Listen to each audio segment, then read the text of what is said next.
And now, it's time for another Dice Tower review with Tom Vasel. Hey folks, today we're taking a look at a resource management game called EONS. EONS is a game for 2 to 5 players, takes about an hour and a half, and what it is, essentially in this game, you are a cosmic architect. I like to tell people, think of yourself as Q from Star Trek. But you're here, you're creating worlds, you're creating stars, and you're trying to create the coolest worlds and stars, but apparently you're not that good at the job because entropy gets worse, and for some reason you like to blow other people's stuff up. Let me show you a little bit about how the game works.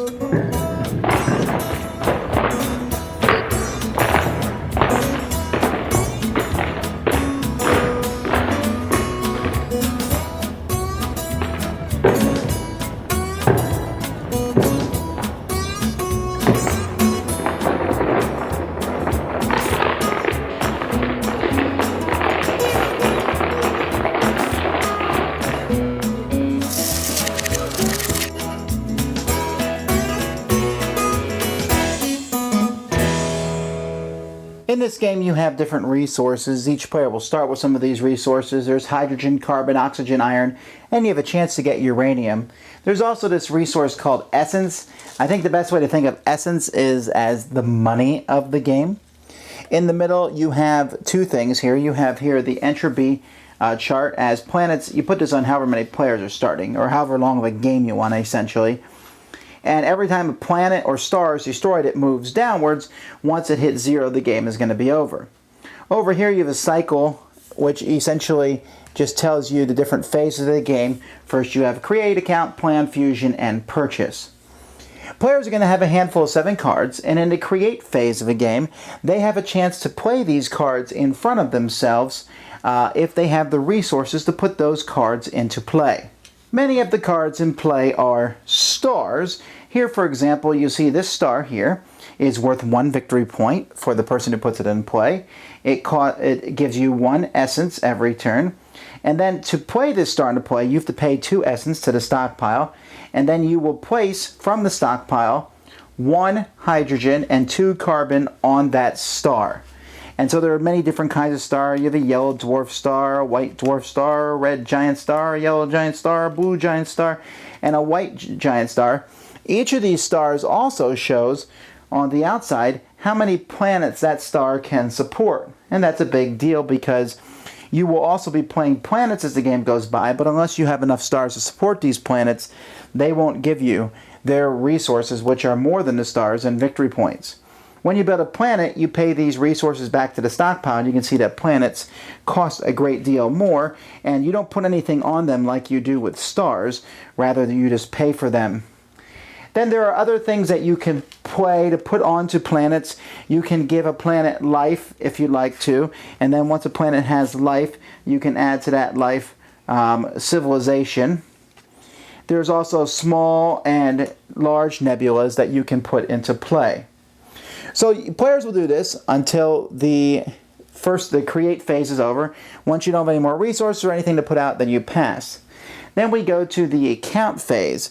And in the account phase, you will check to make sure you'll get all your victory points, and you also will get all the essence that your planets and stars generate. Also, depending on how bad the world is entropied, let's say it's at 10, you're only allowed to have 10 resources in front of you. So as the game comes to closer and closer to a halt, you'll be able to keep fewer and fewer resources between rounds. Then we move over here to plan. Plan, you can discard as many cards from your hand as you want and draw back up to 7. And then fusion. By the way, if you're wondering what those little green and red arrows are, that means it's done in turn order. When it goes green, then whoever has the most victory points on downward goes first. When it shows red, whoever has the fewest victory points to the top goes first. Fusion happens with each player with their stars. So let's say I have these 3 stars in front of me, and it's time for me to do fusion. You look down here at the fusion cycle. I must take each planet through fusion.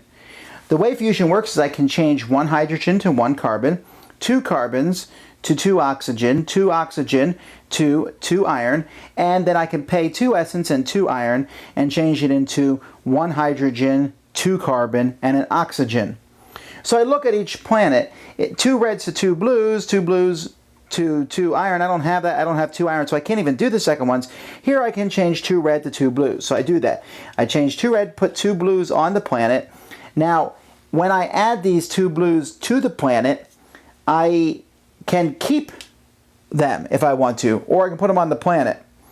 So you say, well, why wouldn't you keep them? Yeah, I would like to use them for resources. The problem is, next turn, let's say I kept both of them. Next turn, I need to fuse the planet again. So I do. I change a yellow and exchange that for a red. And then the turn after that, it's time for me to fuse the planet again. And according to the card here, I need to change 2 reds to 2 blues. I don't have 2 reds. And when you can't fuse a star, boom, the star is gone, causing entropy to happen, etc. So you have to be very cautious on how you do this. Now, as time goes by, you'll notice for fusion here, I could say 1 yellow turns into a red, so I take 3 yellows off and put 3 reds. Then next turn, I change 2 reds to 2 blues. And then the turn after that, I change those 2 blues to 2 grays. And then the turn after that, I change those 2 grays plus 2 of my essence, and that changes to a yellow, 2 reds, and a blue. Then the turn after that, I change these 3 reds to 3 yellows.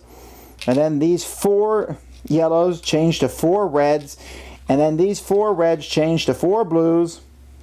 And then these 6 blues change. And you can see how if you don't ever take the resources off, you will get lots and lots of cubes on the planet. And it can last for a long time.